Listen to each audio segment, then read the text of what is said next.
What's up, everybody? This is Jose from Sun Life. I was going to live stream.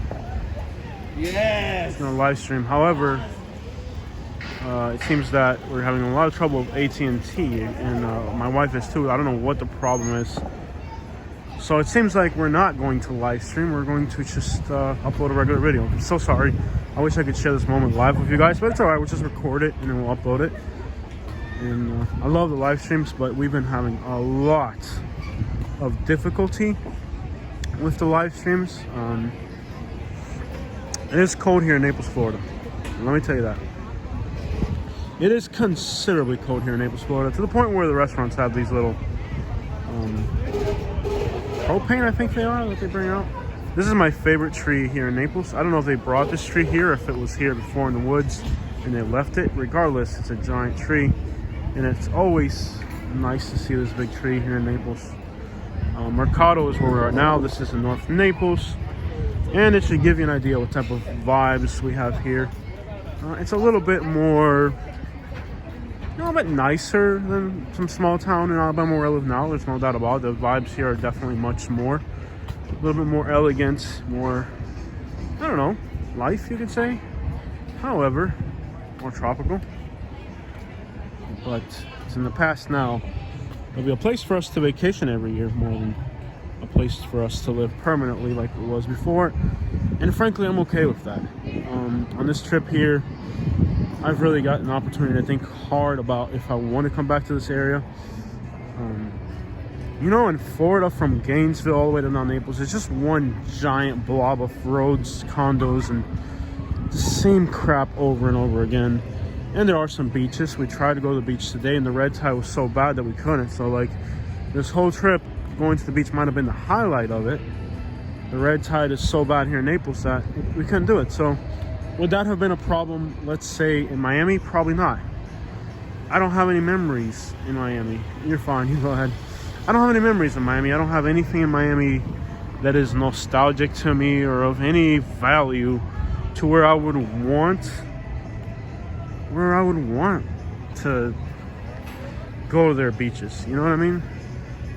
So if I'm gonna stay at the beach, frankly, I'm going to stay in like a resort by the beach. To me, that's staying, to me, that's being at the beach. It's staying at a beach resort. And I am good at finding deals, because what I'll do is I'll look for a city that has like a really bad reputation, and I'll find a good resort in a city that is not the most attractive. Most people are looking for Naples.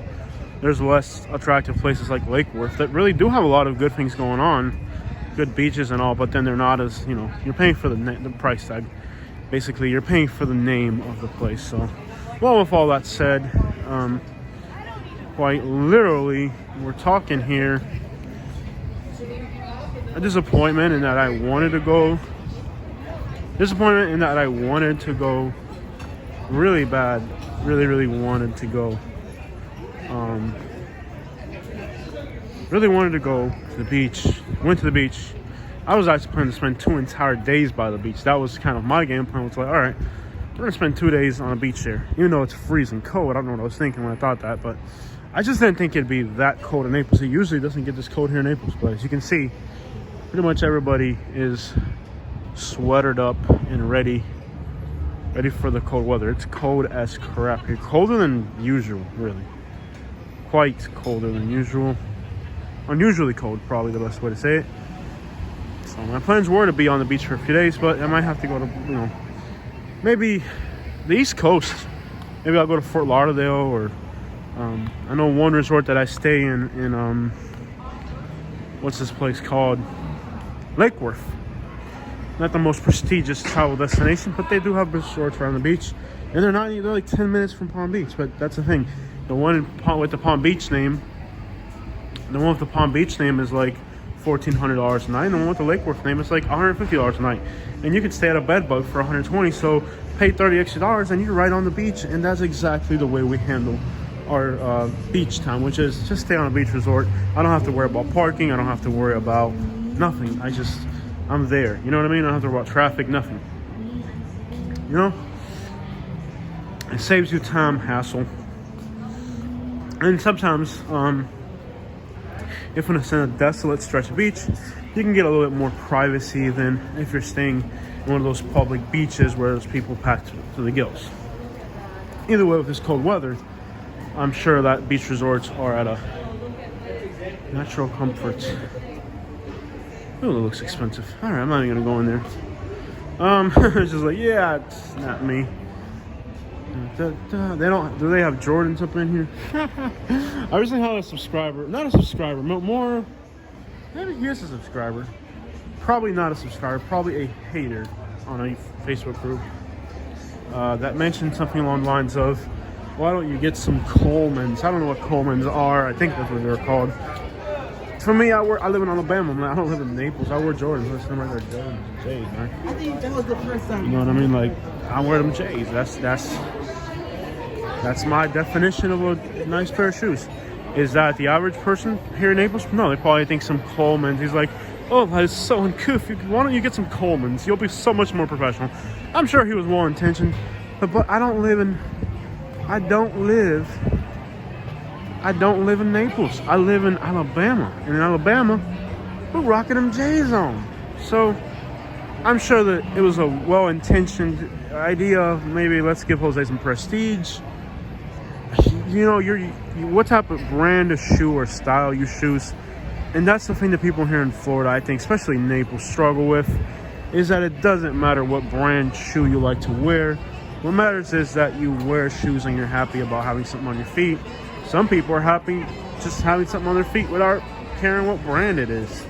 But for some people, that name tag, that prestige, means so much to them that they're basically, it means everything. And if you don't fit their mold, then you're not cool enough, or you're not hip enough to vibe with them or whatever. What it comes down to is this.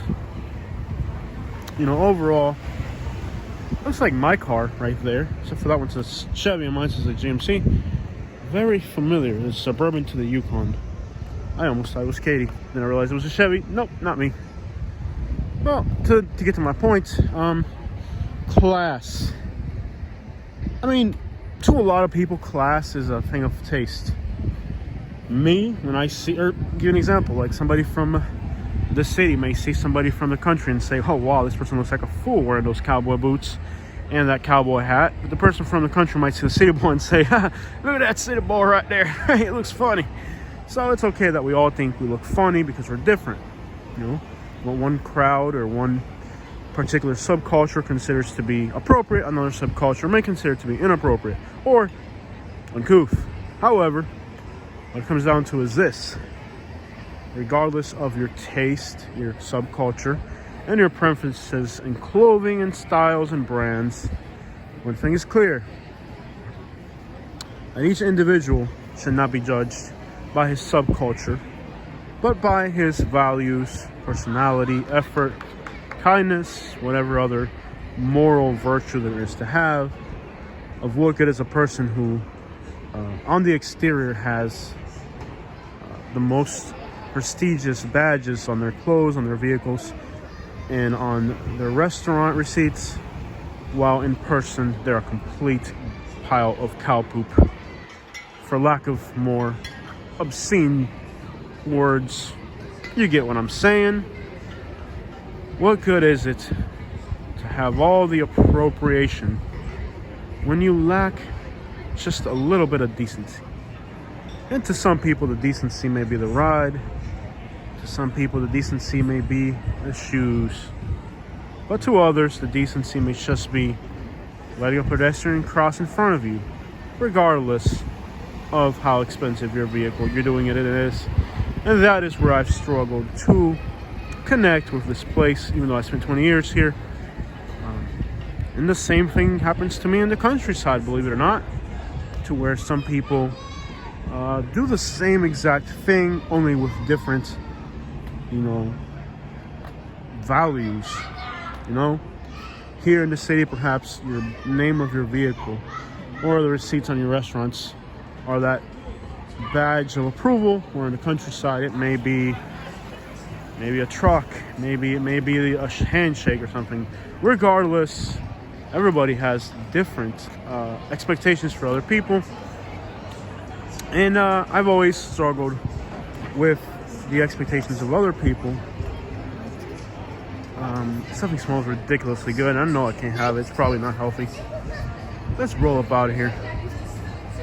So overall, guys, I'm just going to summarize this whole conversation under the notion that different people have different standards of what they consider appropriate, fashionable, likable, and all of that stuff. And for the most part,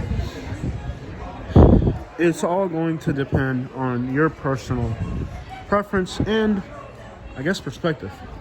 Perspective, because here in Naples, where maybe perhaps the little young kids go buy their clothing from designers and stuff, and they might be wearing $2,000 worth of clothes to go to the mall tonight, or for this little walk we're going on here. I am not exactly a hotshot here.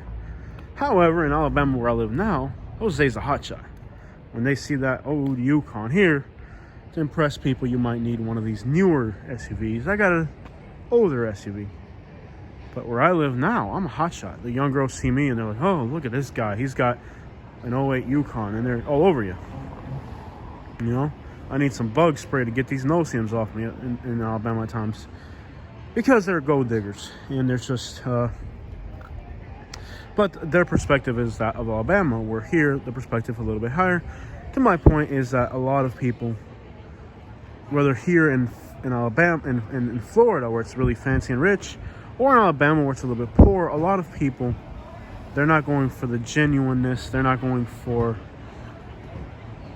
you know, what's really should matter. They're going for that face value of things. And that face value can mean a lot of different things to a lot of different people in a lot of different places. Does that mean that the city boy is wrong? No. Does that mean that the country guy is wrong? No. Does that mean that the old guy who likes to buy a $400 bottle of wine is wrong? No, it doesn't mean anything like that.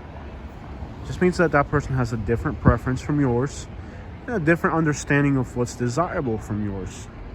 And that's understandable. We all have different expectations, requirements from life.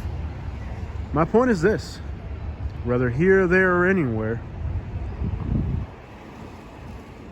many times we judge people by the exterior appearance, and we fail to look a little bit deeper. You know, I felt that here, I would never have a girl flirt with me here. You know, like, no, girl isn't going to see me here in Naples and say, wow, look at this hot shot. That's never going to happen. It's never happened. Because they're looking for that little skinny boy with a BMW and, I don't know, whatever the crap they're looking for. Maybe designer jeans or something. I don't know what the crap they're looking for. I sure as crap am not what they're looking at. We're in Alabama. Apparently I am that little BMW driving boy because they want me. But it's not genuine. You know why it's not genuine? Because they're a bunch of gold diggers and they're judging me by my exterior appearance of wealth or prominence or of social class, which may be just having a car that isn't a jalopy. So I may not have the new Escalade, but I got the old version of it, and I'm fine with that. Either way, you have to watch out for people in life. May it be a girl flirting with you in a parking lot, or a customer wants to pay you, or just anybody you deal with in life, people, your neighbors, anybody you deal with. And consider seriously whether, one, you're being discriminated by your subculture, or two, rather, you're dealing with somebody who genuinely is looking beyond the superficial and seeing what really matters. Of course, to some people, that superficial is the only thing that matters. And to those people, perhaps one day they'll be elderly and all the money in the world may be worthless to them. That lesson is always learned too late in life. In the meantime, for the rest of us, you learn that there are few friends that are genuine, few people that are genuine, and very many people who are only out for their own personal interest. At the end of the day, regardless of where you are, maybe a very fancy place like this, or a poor country place like where I live now. Doesn't really matter. What matters is understanding the difference between genuine and fake, and also the difference between happiness and the portrayal of just a thing. I hope that my long speech makes sense to somebody out there. If it does comprehend to you, make sure you share your thoughts about it. And if you don't understand it, think a little harder. Thank you so much for sharing this time with me. I gotta go.